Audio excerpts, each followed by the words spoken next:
Welcome dear friends. उम्मीद करता हूं आप सभी खैरियत से होंगे। दोस्तों, इकोनॉमिक्स एमसीक्यू सीरीज जो पार्ट 1 था उसमें हमने इंपॉर्टेंट एमसीक्यू किए। आज हम पार्ट 2 लेके आए हैं जो कि बहुत ज़्यादा इंपॉर्टेंट है। यहां भी हम बहुत सारे इंपॉर्टेंट एमसीक्यू करेंगे। याद रखना, ये जितने भी सारे एमसीक्यूज हैं आपके आने वाले कम्पिटिटिव एग्जाम के लिए बहुत ही ज़्यादा इंपॉर्टेंट साबित हो सकते हैं। तो चलिए हम करते हैं स्टार्ट आज क्वेश्चन नंबर 23 से। अगर आपने पहला पार्ट 1 नहीं देखा तो आप देख लीजिए, वो बहुत ज़्यादा इंपॉर्टेंट है। तो चलिए क्वेश्चन नंबर 23 पे। दोस्तों, क्वेश्चन नंबर 23 आपके स्क्रीन पे है। What does indifference curve represent? Indifference curve क्या रिप्रेजेंट करती है? ऑप्शन ए है आपके पास levels of income and capital, satisfaction derived from two goods, या इनकम फ्रॉम टू बिजनेसेस, या relation between expenditure and saving. इसका जो करेक्ट आंसर है वो है यहाँ पर बी पार्ट, इसका करेक्ट हो जाता है satisfaction derived from two goods. बहुत ही बेसिक सा क्वेश्चन है, इंपॉर्टेंट है। क्वेश्चन नंबर 24 आपकी स्क्रीन पे है, इंपॉर्टेंट है दोस्तों। If at a price market supply is greater than market demand, we say that there is a dash in the market at that price. बहुत ही इजी क्वेश्चन है, थोड़ा सा दिमाग को सोचना है, वरना ये बहुत ज्यादा बेसिक क्वेश्चन है। अगर मार्केट में सप्लाई ज्यादा है, मार्केट जो सप्लाई है वो बहुत ही ज्यादा है देन डिमांड, तो वहां पर क्या कह सकते हैं? हम कह सकते हैं कि वहां पर एक्सेस सप्लाई है। बहुत ही इजी है, लेकिन सिर्फ थोड़ा सा क्वेश्चन को घुमाया फिराया गया, बाकी क्वेश्चन बहुत ही इजी है। वहां पर हम कह सकते हैं we can say that there is excess supply in the market at that price. बहुत ही इजी है। उसके बाद है क्वेश्चन नंबर 25 आपकी स्क्रीन पे, इंपॉर्टेंट है दोस्तों। क्वेश्चन नंबर 25 है the dash of A firm is a relationship between input used and output produced by the firm. बहुत ही इजी है, जिसने एक बार भी पढ़ा होगा वो ये आराम से कर सकता है। क्या मार्जिनल प्रोडक्ट है, प्रोडक्शन फंक्शन है, टोटल प्रोडक्ट है, या फिर एवरेज प्रोडक्ट है? इसका जो करेक्ट आंसर है वो है production function. Production function shows the relationship between inputs and outputs. यहां पर ये वाला जो ऑप्शन है करेक्ट हो जाता है। तो उसके बाद चलते हैं क्वेश्चन नंबर 26, इंपॉर्टेंट है दोस्तों। क्वेश्चन नंबर 26 है दोस्तों, the demand for necessities is. Necessities की क्या डिमांड होती है? क्या परफेक्ट इनइलास्टिक होती है, क्या इनइलास्टिक होती है, क्या परफेक्टली इलास्टिक होती है, या फिर इलास्टिक होती है? क्या होती है? 3 सेकंड है आपके पास। इसका जो करेक्ट आंसर है वो है यहाँ पर इन इलास्टिक होती है। जो भी नेसेसिटीज आइटम होती है उनकी जो डिमांड होती है वो होती है इन इलास्टिक। अब इन इलास्टिक क्यों होती है? कॉमन सेंस की बात है, जो भी नेसेसिटी आइटम होती है, यानी कि जैसे कि फूड आइटम आपके घर में है, जैसे कि साल्ट हो गया या कोई और आइटम है जो कि नेसेसिटीज में आता है, तो उसमें क्या होगा, अगर उसका जो प्राइस है अभी बहुत कम हो जाएगा, तब भी आप उसकी जो क्वांटिटी है उतनी ही लाओगे। अगर उसका प्राइस इंक्रीज भी हो जाएगा तब भी वो आपको उतनी ही जरूरत पड़ेगा, आपको एक्स्ट्रा लाने की जरूरत नहीं, आप एक्स्ट्रा नहीं लाओगे, क्योंकि अगर आप एक्स्ट्रा लाओगे तो फिर वो जाया हो जाएगा, वो किसी काम का नहीं रहेगा। इसी ऐसी चीजों को जिसकी प्राइस इंक्रीज या डिक्रीज होने से उनकी जो डिमांड है उस पर ज्यादा फर्क नहीं पड़ता है। तो उन चीजों उन आइटम्स की डिमांड जो होती है वो इन इलास्टिक रहती है। ओके, अब हम चलते हैं क्वेश्चन नंबर 28 पे। क्वेश्चन नंबर 28 आपके स्क्रीन पे है दोस्तों। The demand for normal good increases with dash in the consumers income. बहुत ही इंपॉर्टेंट है, आपको बताना है कि जो डिमांड नॉर्मल गुड की जो डिमांड है वो इंक्रीज हो जाएगी। कब हो जाएगी? जब कंज्यूमर की इनकम इंक्रीज हो जाएगी, डिक्रीज हो जाएगी, कांस्टेंट, या फिर डबल रहेगी। 4 ऑप्शन आपके सामने है, इसका जो करेक्ट आंसर है वो है ऑप्शन ए। यहां पर जब कंज्यूमर की इनकम इंक्रीज हो जाएगी, जो गुड नॉर्मल होगा उसकी जो डिमांड है वो इंक्रीज हो जाएगी उसी हिसाब से। ओके, उसके बाद चलते हैं क्वेश्चन नंबर 29 पे, जो कि बहुत ही इंपॉर्टेंट है और बहुत ही बेसिक क्वेश्चन है। Goods which are consumed together are called. बहुत ही इंपॉर्टेंट है। उन गुड्स को क्या कहते हैं जो कि हम उनकी जो डिमांड है टुगेदर करते हैं, एक साथ लाते हैं उनको? तो इसका जो करेक्ट आंसर है दोस्तों वो है यहां पर कंप्लीमेंट्री गुड्स। ओके, ये इंपॉर्टेंट होता है। उसके बाद चलते हैं क्वेश्चन नंबर 30 आपके स्क्रीन पे है दोस्तों। Capital deepening refers to. Capital deepening किसको कहते हैं? 4 सेकंड है आपके पास। इसका जो दोस्तों करेक्ट आंसर है वो मैं बताऊंगा आपको, तब तक आप कीजिए। आपके पास 4-5 सेकंड देता हूं मैं आपको, ताकि आप भी आराम से सोच लीजिए। इसका जो करेक्ट आंसर है वो है यहां पर ए पार्ट, इसका करेक्ट हो जाता है going for more fixed capital per unit work पर वर्कर। ओके, इसको कहते हैं कैपिटल डीपनिंग। तो अब हम चलते हैं क्वेश्चन नंबर 31 पे। क्वेश्चन नंबर 31 आपके स्क्रीन पे है। Which one of the following brings out the consumer price index for industrial worker, बहुत ही इंपॉर्टेंट है। तो ये जो कंज्यूमर प्राइस इंडेक्स है, ये इसका जो करेक्ट आंसर है वो है लेबर बीरू, इसका जो है सी पार्ट करेक्ट हो जाता है। अब आप मुझे कमेंट बॉक्स में बता दीजिए, दो होते हैं, एक तो होता है सीपीआई, दूसरा होता है WPI.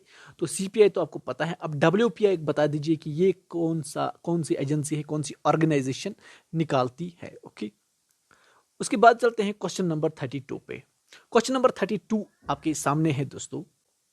The act of simultaneously buying in one market and selling in another market is called.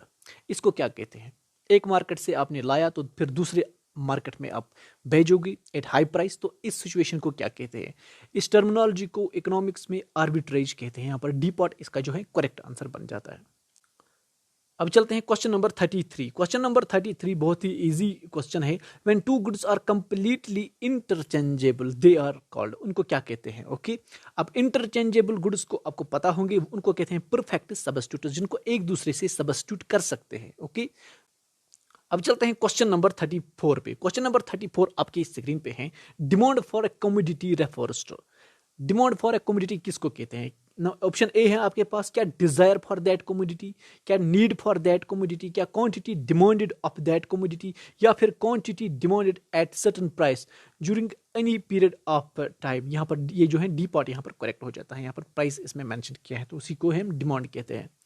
तो उसके बाद चलते हैं क्वेश्चन नंबर 35 पे। इंपॉर्टेंट है दोस्तों। एन एक्सेप्शनल डिमांड करो इज वन दैट स्लोप्स, बहुत ही इंपॉर्टेंट है। अब जो नॉर्मल डिमांड करो होती है ना, उसका स्लोप इस तरीके से होता है।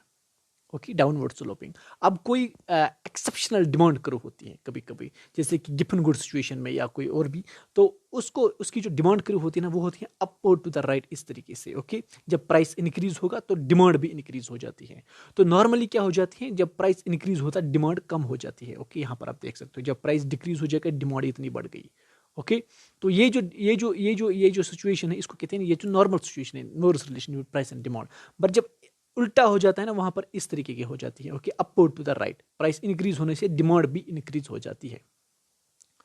तो अब चलते हैं क्वेश्चन नंबर 36 पे। इंपॉर्टेंट है दोस्तों। Which one of the following is not a future of indifference करो। अब आपको बताना है इनमें से फ्यूचर कौन सा इंडिफरेंस करो का नहीं है। They are parallel to each other, ये तो करेक्ट है, पैरेलल होते हैं वो। They slope downward to the right, बिल्कुल इंडिफरेंस करो इस तरीके की होती है। Okay, they do not intersect each other. अब जब इंडिफरेंस करो, बहुत इंडिफरेंस मैप में आपने देखा होगा, तो वो कभी इंटरसेक्ट कर ही नहीं सकती। ओके, ये भी इंपॉर्टेंट है, फ्यूचर है। They are connective to the origin, यही गलत है, तो हमारा आंसर बन गया डी पार्ट, यहाँ पर करेक्ट हो जाता है। क्योंकि जो इंडिफरेंस करू होती है ना, वो इस तरीके की जो नॉर्मल इंडिफरेंस करू होती है, वो कन्वेक्स टू द ऑरिजिन होती है। अब एक चीज यहाँ पर याद रखना, अगर आप सिलेबस में इंडिफरेंस करू है, तो एक चीज यहाँ पर जरूर और जरूर पढ़ लेना, वो है कि एक्सेप्शंस ऑफ इंडिफरेंस करू। यहां पर आप इस तरीके देख सकते हो, इंडिफरेंस करो कब राइट एंगल्ड होती है, जैसे कि कंप्लीमेंट्री सिचुएशंस में।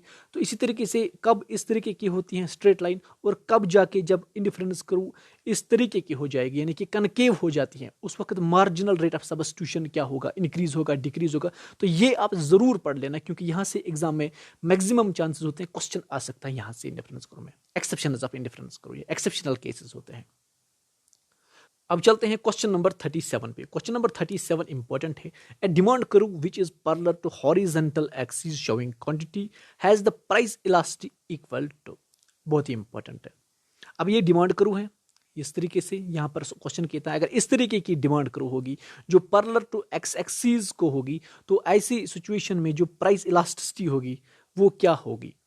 यहाँ पर 4 ऑप्शन है, इसका जो करेक्ट आंसर है वो हो जाता है इन्फिनिटी। इन्फिनिटी मतलब स्मॉल चेंज, अगर जरा सा भी चेंज प्राइस में आ जाएगी तो जो डिमांड है वो इन्फिनाइट चेंज होगी, बहुत ही ज्यादा। ओके, तो इस तरीके की आप सिचुएशन समझ सकते हो। और दूसरा इसका अपोजिट है, यहाँ पर इस तरीके अगर इस तरीके की डिमांड करो होगी वर्टिकल हो जाएगी, यानी कि पैरेलल टू वाई एक्सिस, तो ऐसी सिचुएशन में जो ईडी होगी इलास्टिसिटी ऑफ डिमांड वो हो जाती है 0। दोनों सिचुएशन आपको याद रखने हैं, जब पैरेलल होगी तब ईडी होती है इन्फिनिटी। ओके, ये सिचुएशन याद रख लेना, इंपॉर्टेंट है। उसके बाद क्वेश्चन नंबर 38 आपके स्क्रीन पे है। The basic problem studied in macro economics, याद रखना इस मैक्रो इकोनॉमिक्स की बेसिक प्रॉब्लम क्या है, बेसिक चीजें क्या वहां पर सिखाते हैं, तो वो है यहाँ पर इसका जो correct answer distribution of income, यहाँ पर करेक्ट ऑप्शन हो जाता है। उसके बाद चलते हैं क्वेश्चन नंबर 39 पे। इंपॉर्टेंट है दोस्तों। If the marginal return increases eight diminishing rate the total return is, बहुत ही इंपॉर्टेंट है। अगर मार्जिनल रिटर्न जो है वो इंक्रीज हो जाएगा एट डिमिनिशिंग रेट पे, तो टोटल रिटर्न उस टाइम क्या हुआ होगा? अगर आपने मैप देख लिया होगा, याद कीजिए।